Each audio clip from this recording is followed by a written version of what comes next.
안녕하세요. 재테크농부입니다. 오늘 드디어 제가 구독자 3만 명을 돌파했습니다. 정말 감사드립니다. 작년에 처음 채널을 만들고 지금까지 꾸준히 영상을 올릴 수 있었던 것도 모두 구독자분들 덕분입니다. 구독자분들의 응원에 보답하고자 앞으로도 꾸준히 좋은 영상으로 여러분들을 찾아뵙겠습니다. 또한 구독자분들의 댓글 하나하나 전부 꼼꼼히 읽고 있고 제가 아는 한 답변해드리고 있으니 언제든 댓글이나 카카오톡 채널로 연락주시면 꼭 답변드리겠습니다. 오늘도 좋은 내용들로 영상을 만들었으니 끝까지 시청해주시면 감사하겠습니다. 그럼 바로 시작하겠습니다. 구독과 좋아요 부탁드립니다. 해당 영상은 개인적인 의견일 뿐 참고만 부탁드립니다. 어제 나스닥은 장 초반부터 흘러내리더니 결국 2.26% 하락으로 마감했습니다. 이번 주 상승분을 모두 반납하면서 하락했습니다. 이제는 고점 대비 12.5% 하락한 상태인데요. 어제 시장을 하락시킨 이유는 우리가 이미 알고 있었던 이슈입니다. 브레이너드 미국 연준 부의장이 공격적인 금리 인상을 시사함에 따라 미국 시장이 전체적으로 하락했습니다. 인플레이션이 너무 높고 더 오를 위험이 있어 꾸준한 금리 인상이 필요하고 5월 FOMC 직후 빠른 속도로 대차대조표 축소를 진행할 것이라 강조했습니다. 월스트리트 저널에서는 오늘 증시의 기폭제는 브레이너드의 발언이라면서 대차대조표 축소와 관련해 시장이 기대했던 것보다 좀 더 공격적으로 언급했다고 말했습니다. 미국이 내년 경기 침체에 빠질 것이라는 도이치뱅크의 보고서도 투자 심리에 부정적인 영향을 미쳤습니다. 도이치뱅크는 미국 경제는 내년 말과 2024년 초까지 연준의 추가 긴축으로 큰 타격을 받을 것이라 예상한다고 분석했습니다. 또한 모건 스탠리의 최고 투자 책임자 마이크 월스는 3-4주 이내에 급격한 하락이 일어날 것이며 올해 9월까지 최소 13% 떨어질 것으로 분석했습니다. 그렇게 말한 이유는 올해 주식 투자 환경이 작년보다 좋지 않다면서 기업들의 1분기 실적 발표가 시작되면 성장 둔화가 보여지면서 큰 하락이 올 것이라 분석했습니다. 또한 2008년 금융위기 이후 이렇게 큰 폭의 반등을 보인 적이 없다면서 방어적인 투자를 해야 한다고 말했습니다.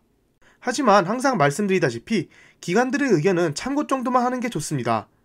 앞선 영상에서도 여러 번 말씀드렸지만 몇몇 기관들은 S&P가 4,000이 깨질 것으로 분석했기 때문입니다.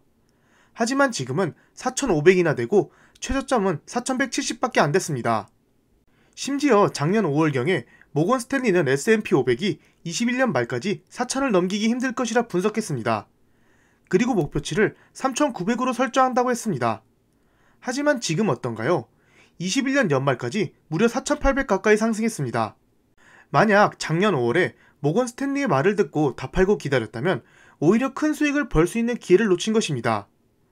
최근 AMD에 대한 분석도 그렇고 갈수록 기관들의 분석이 아니다라는 느낌이 많이 듭니다. 그만큼 개미들이 똑똑해진 것 같습니다.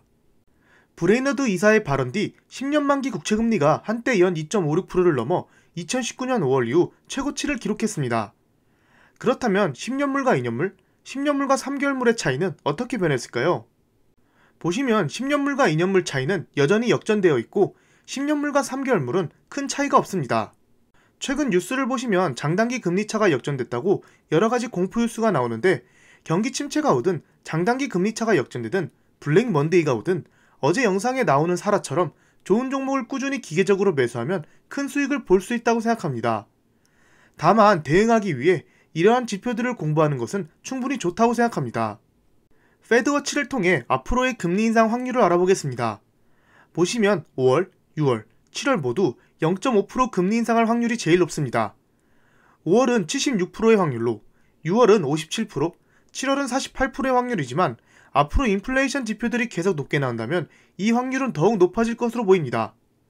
즉 5월, 6월, 7월 전부 0.5% 인상이 가장 높은 확률로 되어 있습니다. 제 영상을 봐주신 분들은 아시겠지만 5월이 다가오면 뉴스에서는 FOMC 관련 공포 뉴스를 내보내면서 시장이 하락할 수도 있다고 말씀드렸습니다. 지금까지 있었던 테이퍼링, 금리 인상 시작하기 전에도 똑같이 공포 뉴스들이 많이 나왔고 시장은 크게 하락했습니다. 월가들도 공포 기사들을 내고 있지만 이제는 너무 많이 들었고 계속 분석해왔기에 딱히 무서운 느낌이 들지는 않습니다. 다만 지금은 올해 초에 이미 금리 인상 이슈로 크게 하락했기에 단순히 양적 긴축과 0.5% 인상으로는 저점을 깨지는 않을 것으로 보입니다. 만약 여기에 러시아 전쟁이 더 안 좋게 흘러간다든가 새로운 악재가 발생하면 최근 나스닥 저점까지도 갈 수 있다고 생각하나 지금 당장은 그런 악재들이 보이지는 않습니다. 그렇다면 5월 FOMC 악재를 미리 선반영하려고 이렇게 시장이 하락하는 것이고, FOMC 회의가 끝나면 악재에서로 급등할 가능성이 있어 보입니다. 언제, 어디까지 나스닥이 떨어질지는 저뿐만 아니라 전세계 누구도 모릅니다. 하지만 우리는 이 사항을 예전부터 공부해왔고 어떻게 대응할지 알고 있습니다. 양적 긴축과 금리 인상은 나스닥의 우상향을 막을 수 없고 좋은 매수 타이밍을 준다는 점입니다. 단순하게 생각해서 양적 긴축과 금리 인상이 애플의 기술력을 떨어뜨리거나 아이폰에 문제를 발생시키지 않는 것처럼 빅테크들의 기업 가치는 지금 이 순간에도 상승하고 있습니다.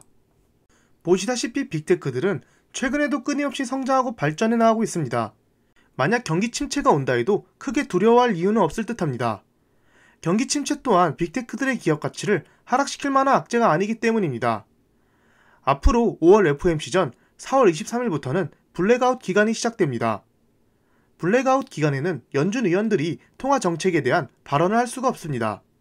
그렇다면 그 전까지 여러 연준 의원들이 강한 긴축을 해야 한다고 발언을 할 확률이 높습니다.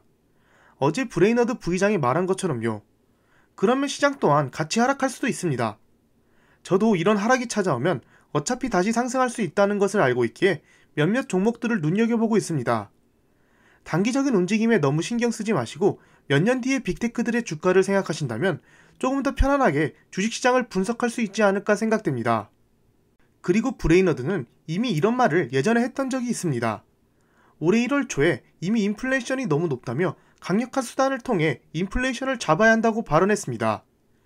인플레 억제가 가장 중요한 임무라고 말하면서 이 당시에도 이러한 발언으로 인해 나스닥이 하락했습니다. 그렇게 어제 하락은 특별한 이유가 있는 하락이라기보다 시장에서 하락할 핑계를 찾은 거고 특별히 상승할 호재가 없는 상태에서 최근 급등한 주가가 쉬어가고 있다고 생각합니다.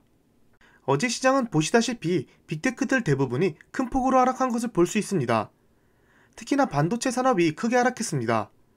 필라델피아 반도체 지수가 4.53%, 엔비디아가 5.22%나 급락했습니다. 반도체 산업이 특별한 악재가 있어서 하락한 것이 아닙니다.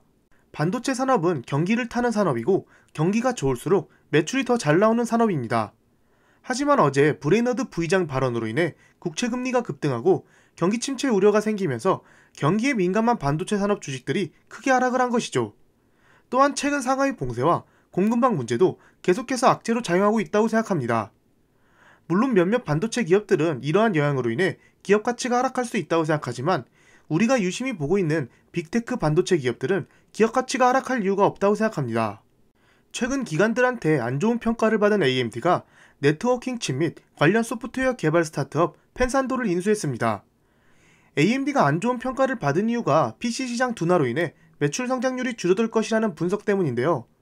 이처럼 펜산도를 인수하여 데이터 센터 사업에 힘을 실을 수가 있다면 PC 시장 수요 둔화와 상관없이 계속해서 좋은 매출을 보여줄 수 있게 됩니다. 데이터 센터 시장은 앞으로도 계속 커질 시장이기 때문입니다.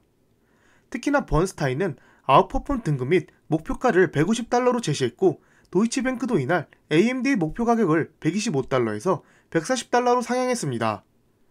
참고로 펜산도의 플랫폼은 골드만삭스, 휴렛패커드, IBM, 오라클 등이 사용하고 있습니다. 리사수는 이번 인수를 통해 CPU, GPU, FPGA에 관련된 새로운 플랫폼을 출시할 계획이라고 밝혔습니다. 이렇게 빅테크들은 계속해서 인수합병을 진행하고 있는데 엔비디아도 곧 좋은 소식이 들려오지 않을까 개인적으로 생각됩니다. 또한 아마존은 수천 개의 소형 이상 발사 계획을 세워 스페이스X와 경쟁을 선언했습니다. 아마존은 지구 저궤도로 위성을 보내기 위해 80회 이상의 로켓 발사 계약을 체결했다고 합니다. 블루오리진, 보잉과 로키드 마틴의 합작사 ULA, 아리안 스페이스 등과 계약을 체결했습니다. 아직 주가에 영향을 미칠 정도는 아니지만 역시나 빅테크인 아마존이 가만히 앉아만 있지 않고 계속 발전하고 있다는 것을 보여주는 것 같습니다. 골드만삭스에서는 2040년까지 전기차가 미국 도로 위 절반을 차지할 것으로 분석했습니다. 2040년에는 전세계 전기차 비중이 46%까지 늘어날 것으로 분석했습니다. 최근에 골드만삭스가 2040년 미국 전기차 비중 전망치를 32%로 예상한 것보다 무려 14%나 증가했습니다. 블룸버그 또한 2040년에는 전세계 승용차 판매 중 58%가 전기차가 될 것이라 분석했습니다. 이렇게 된다면 가장 큰 수혜는 전기차를 개발하는 테슬라 같은 업체들이 볼 것으로 보이나 전기차나 자율주행 시스템에 들어가는 반도체 회사들도 크게 성장할 것 같습니다. 또한 자율주행을 하기 위해서는 수많은 데이터를 처리해야 하기 때문에 클라우드 관련 기업이나 데이터 센터 관련 기업들이 수혜를 받을 수 있다고 생각합니다. 예를 들어 클라우드에는 아마존, 구글, 마소가 있고 데이터 센터에서는 엔비디아, AMD, 인텔 등이 있을 것 같습니다.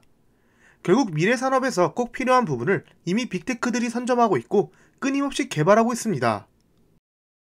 시장이 급락할 때 여러분들이 두려워하시는 게 어떤 건가요? 아마 대부분은 계좌가 파란불이 들어오면서 마이너스로 표시되어 있는 것이 두려울 거라 생각합니다. 여러분들이 처음 주식을 사실 때 적어도 몇 년을 들고 가야지 라고 마음먹고 사셨을 거라 생각합니다.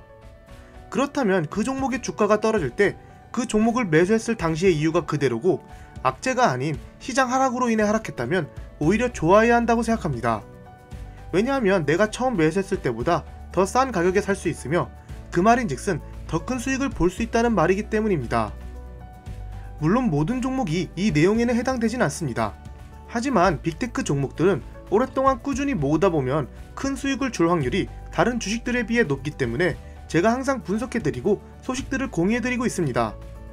지금 선물 시장을 보니 그리 좋아 보이지는 않습니다. 하지만 최근 나스닥이 12,000대까지 떨어졌을 때를 기억하시면 지금은 아무것도 아니라고 생각합니다. 가까이 있는 나무를 보지 마시고 큰 숲을 보고 투자하신다면 우리는 큰 수익을 볼 수 있다고 생각합니다. 오늘도 즐거운 하루 보내세요. 감사합니다. 절대 투자 추천 영상이 아닌 개인적인 의견이니 참고만 부탁드립니다. 지금까지 제 영상을 봐주셔서 감사합니다. 구독과 좋아요 부탁드립니다.